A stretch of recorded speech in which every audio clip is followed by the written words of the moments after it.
Hello everyone. मैंने classes start की थी कल से इंडियन हिस्ट्री की, और उसमें भी जो पोर्शन मैंने स्टार्ट किया था दैट वाज मॉडर्न हिस्ट्री, मतलब आधुनिक भारत का इतिहास। कल हम लोगों ने उत्तरवर्ती मुगल काल के बारे में देखा था कि किस तरह जो क्रम था, सबसे पहले औरंगजेब की मृत्यु के बाद उसका बेटा बहादुर शाह, जिसका नाम मुअज्जम था, वह गद्दी पर बैठा। बहादुर शाह की नीतियों के बारे में हमने जाना। बहादुर शाह के बाद उसका बेटा जहांदार शाह जिसे लंपट मूर्ख कहा जाता था इतिहास में। उसके बाद उसका भतीजा फर्रुख शेयर के बाद मतलब किस तरह से उनका पतन हो रहा था। It was a decline and fall of the Mughal empire. Then Rafiuddaula, Mohammad Shah and Alamgir second, Shah Alam second, then Akbar second and finally Bahadur Shah Zafar. तो इस तरह से धीरे धीरे इनका पतन होने लगा। तो हमने मुगल साम्राज्य का पतन होते हुए देखा कि किस तरह से धीरे धीरे उनके राजाओं के विलासतापूर्ण कार्यों के कारण उनका पतन होता चला गया। आज मैं जो टॉपिक शुरू कर रहा हूं वो है यूरोपीय कंपनी का आगमन, अराइवल ऑफ यूरोपियंस। किस तरह से उन्होंने भारत में प्रवेश किया, और आए तो बिजनेस करने थे, व्यापार करने थे, लेकिन किस तरह अपनी शक्ति को उन्होंने भारत में स्थापित किया।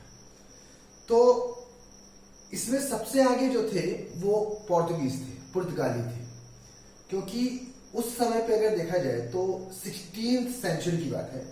16th सेंचुरी की बात है। एक वर्ड है मोनोपोली,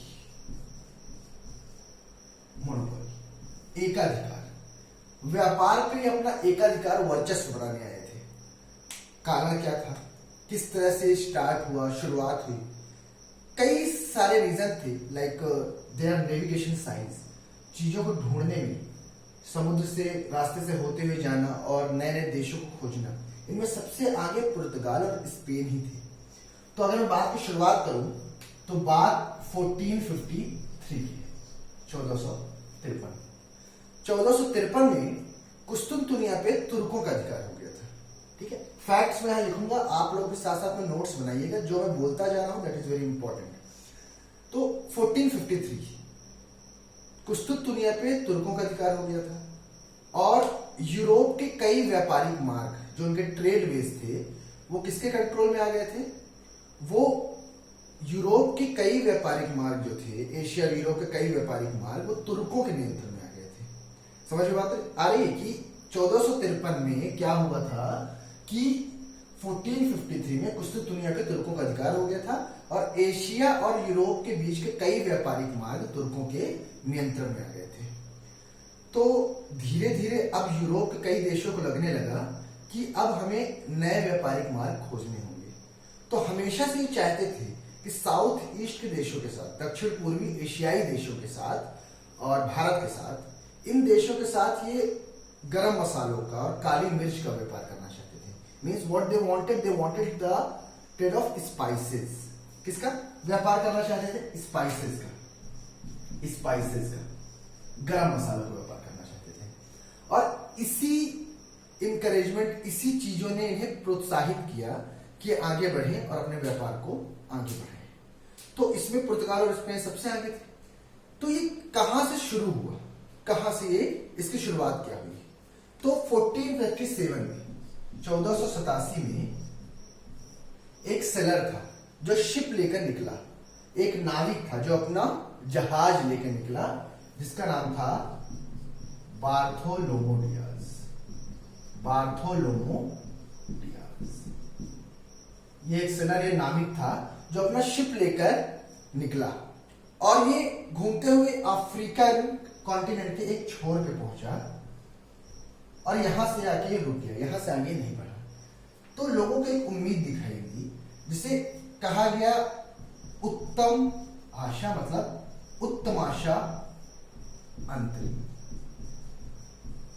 यह हम इसे कह सकते हैं केप ऑफ गुड होप।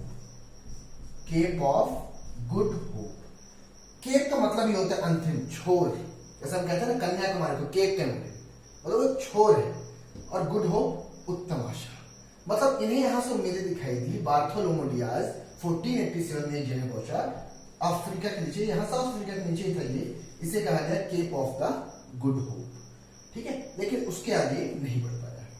अब धीरे धीरे कई जो यूरोपियंस कंट्री थे इसकी तरफ अब उन्मुख होने लगी, वो कोशिश करने लगे कि अब हमें यहाँ पे जाना है।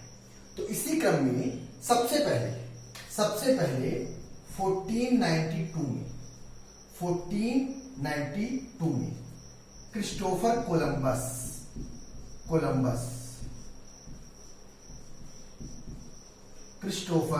कोलंबस यह निकला था।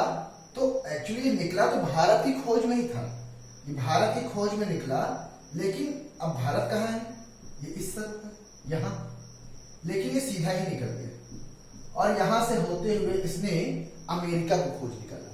1492 में इसने अमेरिका को खोज निकाला। फिर इसी क्रम में 17th में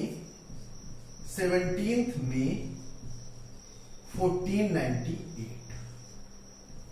क्योंकि बात इंडिया की हो रही है तो हम यहां पे इस डेट को याद रखेंगे। 17th में 1498 वास्को डिगामा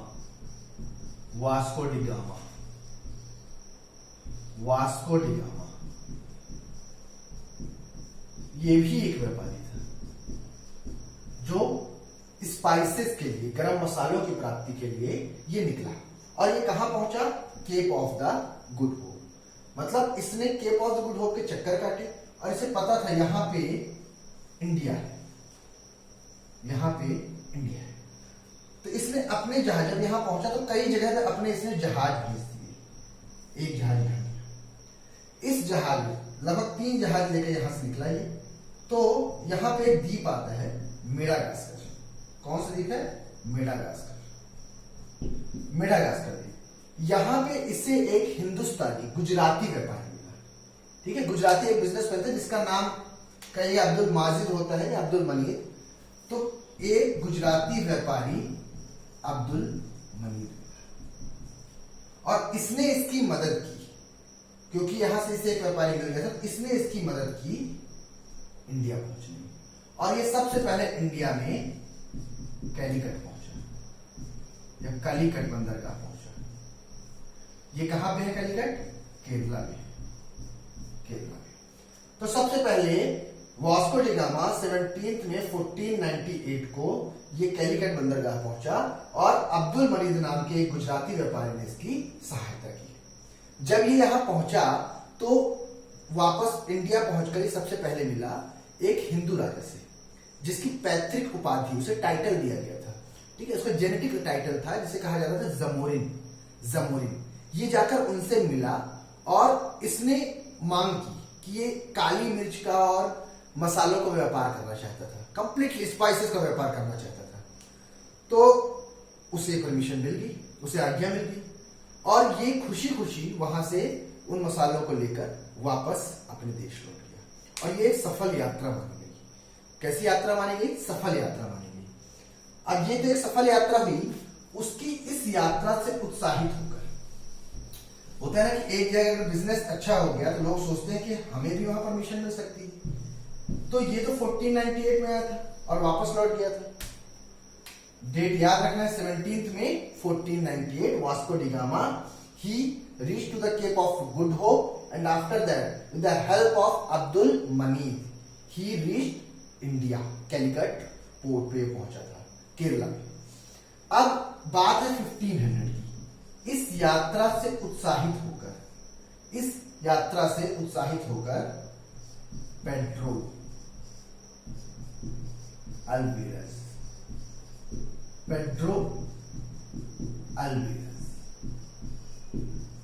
कैब्रल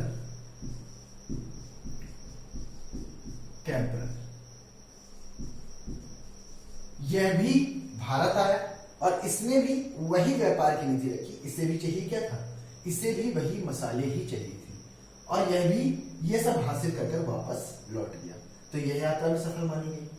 तो कुछ इस तरह से जब यात्राएं समझ में आने लगी पुर्तगालियों को, पोर्तुगीज को, तो अब क्योंकि वास्को डी गामा कहां का था, पुर्तगाली था। सबसे पहले इंडिया में कौन से आए थे, पुर्तगाली आए थे। पोर्तुगल।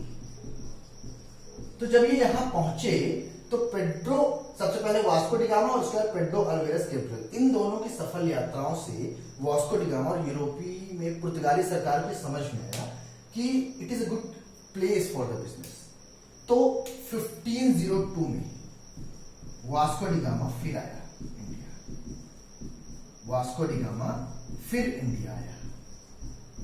1502 में वास्को डी गामा फिर से इंडिया आया और इसने इस बार यह कोशिश की कि अब अगर मैं यहां पे आ गया हूं तो मुझे अपना यहां फैक्ट्री भी बनानी चाहिए, ठीक है, व्यापारिक कोठी बनानी चाहिए, बिजनेस फैक्ट्री स्टैब्लिश करनी चाहिए। तो सबसे पहले 1503 में 1503 ईस्वी में पहली व्यापारिक कोठी जो बनी वो बनी कोचीन में। कोचीन में इन्होंने अपनी पहली व्यापारिक कोठी, फैक्ट्री, बिजनेस फैक्ट्री ओपन की, ठीक है। अब इसके बाद यहां की सरकार को लगा कि अगर यहां पे फैक्ट्री बन चुकी है तो वहां पे एक वायसराय भी होना चाहिए। तो एक वायसराय अपॉइंट किया गया। उस वायसराय का नाम क्या था? एक वायसराय अपॉइंट किया गया, ठीक है। उस वायसराय का नाम था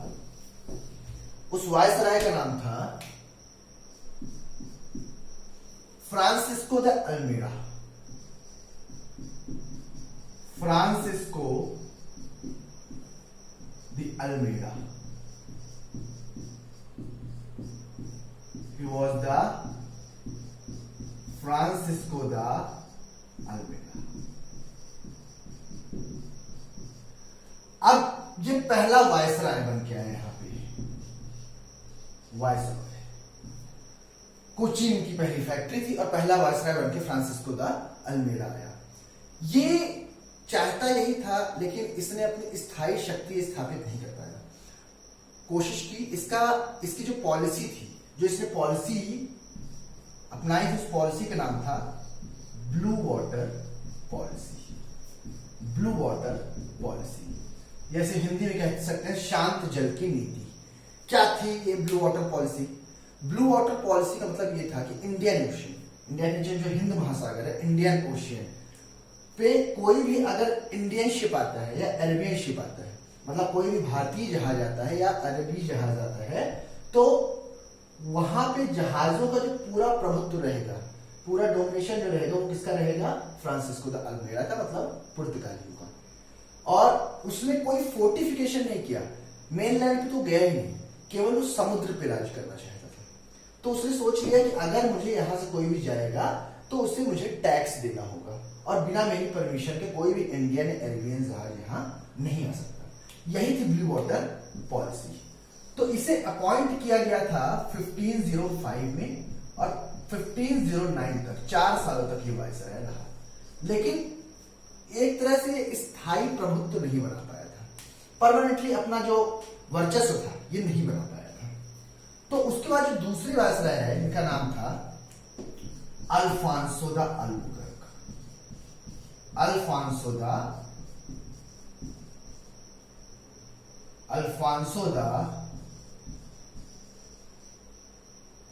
अल्बुकर्क। अल्फांसो अल्बुकर्क, ये दूसरा वायसराय था। इसे वास्तविक संस्थापक, मतलब रियल फाउंडर माना जाता है। इसका पोर्तुगीज पावर का, पुर्तगाली शक्तियों का रियल फाउंडर इसी को माना जाता है, अल्फांसो द अल्बुकर्क को। क्या किया था इसने? यह 1509 में अपॉइंट हुआ और 1515 तक ये रहा। तो 1510 में इसने Yusuf Adil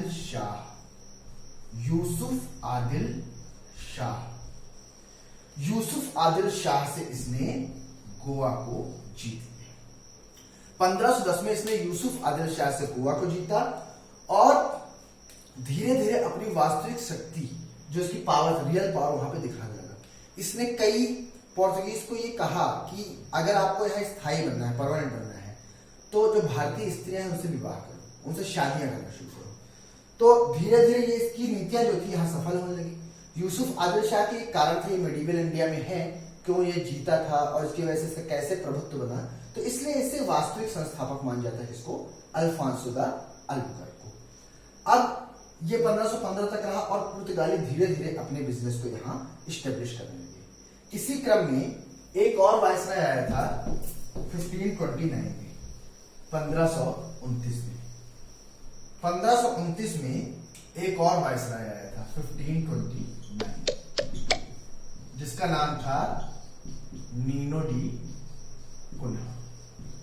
Nino da Cunha, Nino da Cunha जो था यह भी एक वायसराय था। इसके टाइम पे जो खास इवेंट हुआ था कि इसने अपने गवर्नमेंट ऑफिस सरकारी कार्यालय को कोचीन से गोवा शिफ्ट किया था।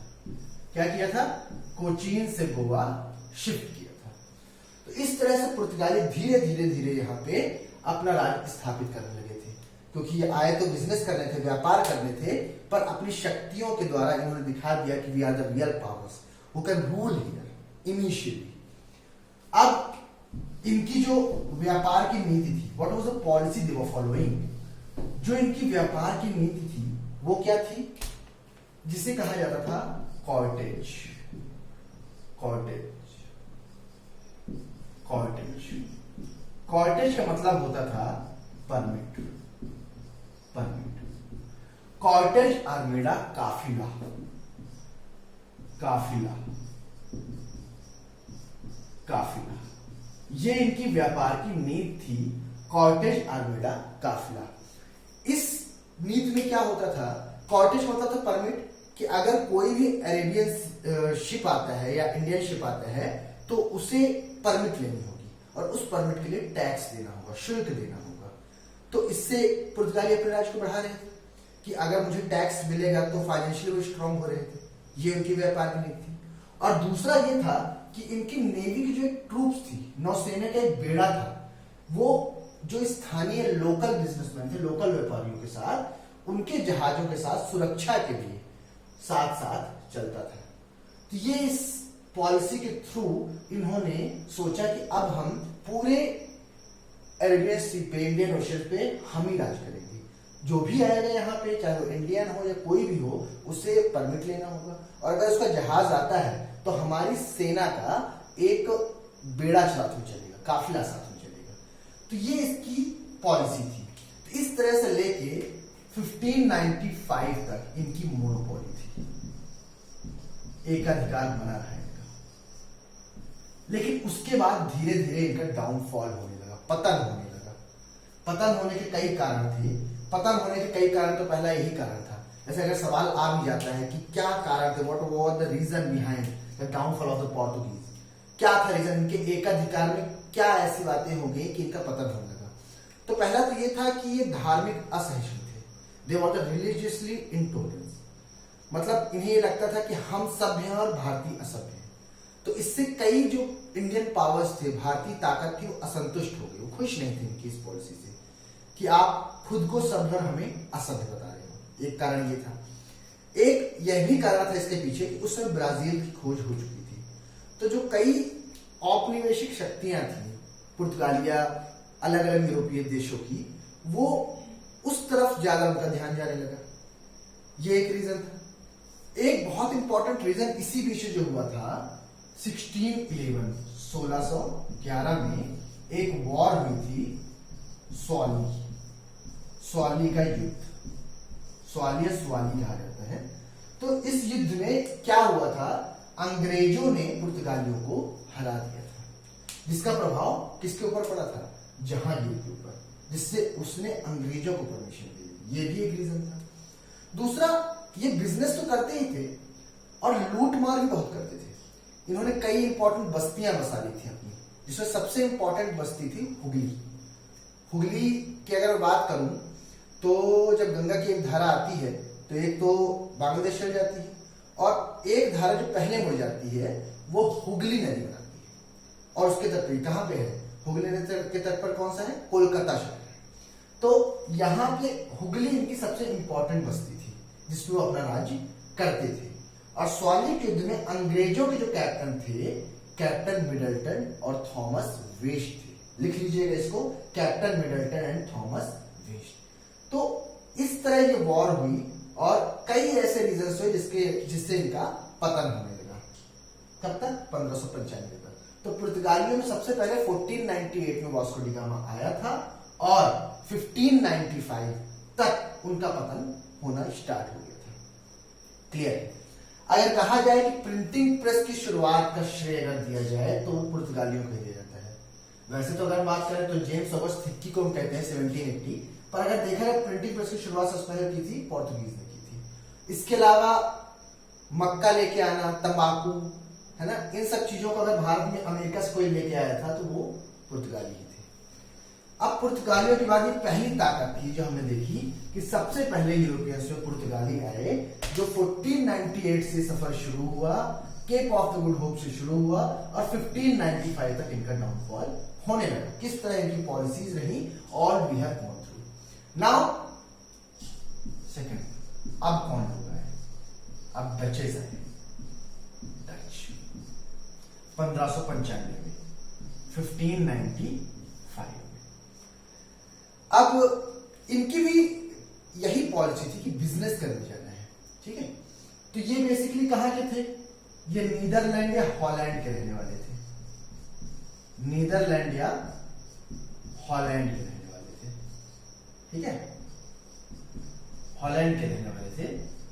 तो east India company of the Netherlands के नाम से ये भी बिजनेस करने ही आना चाहते थे। तो अगर मैं बात करूं ये कहां से आए, ये भारत का वेस्टर्न कोस्ट है, पश्चिमी तट है, और ये पूर्वी तट है। यहां पे इंडोनेशिया के द्वीप है, ठीक है, जावा, सुमात्रा। तो जब ये वहां से आ रहे थे तो 1595 में कार्नेलियन हाउटमैन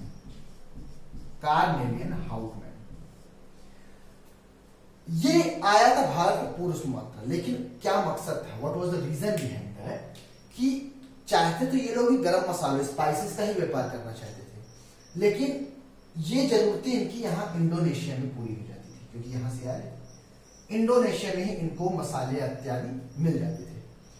तो अब आगे बढ़ के क्या बिजनेस करें, तो इन्होंने फोकस किया गारमेंट्स पे, कपड़ा उद्योग पे इन्होंने फोकस किया। कहा जाए कि अगर कपड़ों के निर्यात का श्रेय या एक्सपोर्ट का श्रेय जो जाता है वो डचेस को ही जाता है, जो नीदरलैंड या हॉलैंड के रहने वाले थे।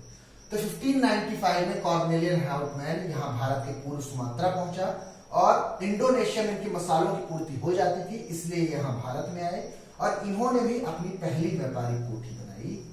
पहली व्यापारिक कोठी, सवाल आता है कि डचों की पहली व्यापारिक कोठी, तो 1605 में इन्होंने पहली व्यापारिक कोठी बनाई मसूलीपट्टनम में। मसूलीपट्टनम ये कहां है? आंध्र प्रदेश में है। इनकी पहली व्यापारिक कोठी 1605